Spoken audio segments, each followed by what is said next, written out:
This is a poem. Whenever you get a poem, remember, read it and change it from verse to prose form mentally. Most questions in XAT, earlier it used to be direct.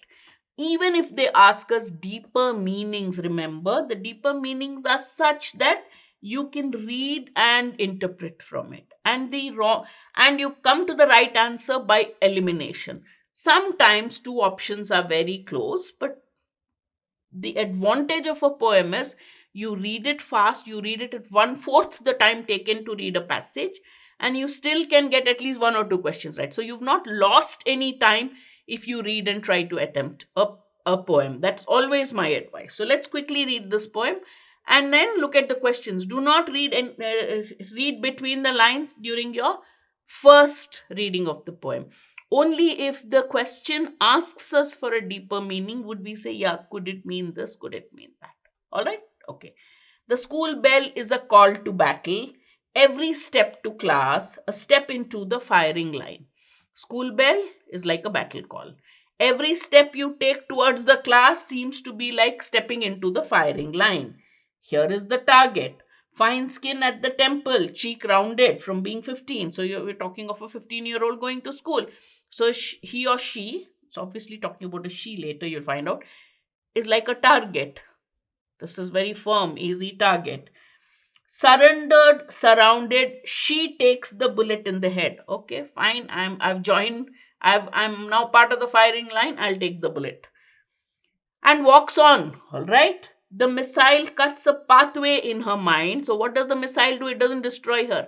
It cuts a pathway in her mind to an orchard, to this beautiful place with flowers in full bloom, flowers and fruits in full bloom, a field humming under the sun. So the bullet, instead of having a destructive effect, has taken her to an orchard in full bloom, its lap open and full of poppies. This girl has won. What has she won? The right to be ordinary. Wear bangles to a wedding, paint her fingernails, go to school. Bullet, she says, you're stupid. You have failed. You cannot kill a book or the buzzing in it. Little girl going to school. Going to school is like battle, like stepping into the firing line, but she takes the bullet and then she tells the bullet, you're stupid. You can't kill a book. You can't kill the ideas that are in it. That's what she's saying. Now let's see what the questions are. It can be inferred that the poet uses imagery and jargon related to war in the poem. To do what? Now, when you read the poem, it talked about going to school as being a battle call. Somebody going to class is like stepping into the firing line. A girl going to school taking a bullet in her head. The author is asking, the question is asking, why has the poet used this battle jargon and imagery of people shot in the head, firing line, battle call? Why has the poet used this imagery? Let's look at the options and decide what is the most likely lead. Another clue that we have is it's a girl going to school, right? Those are the two options, two clues we have from our first reading. To portray the aggressive nature of educated women sounds close. Is the girl, did you get an idea of the girl symbolic of aggressive women? This is a little 15-year-old going to school and telling the bullet you failed in your mission. No, way out. Demonstrate the similarities between school and war zones. Doesn't it become a little too broad? Yeah, in this case, the poet says this girl going to school is like going to a battlefield.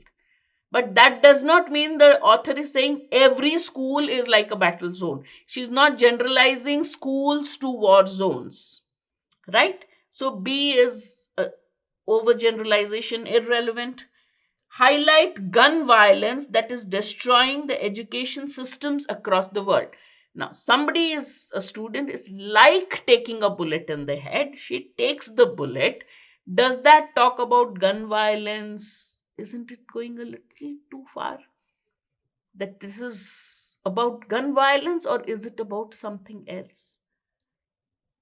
there is some subtle meaning of this girl saying, you can't kill a book, you can't kill what's buzzing in it, you can't stop me from studying. Probably that's the idea you get.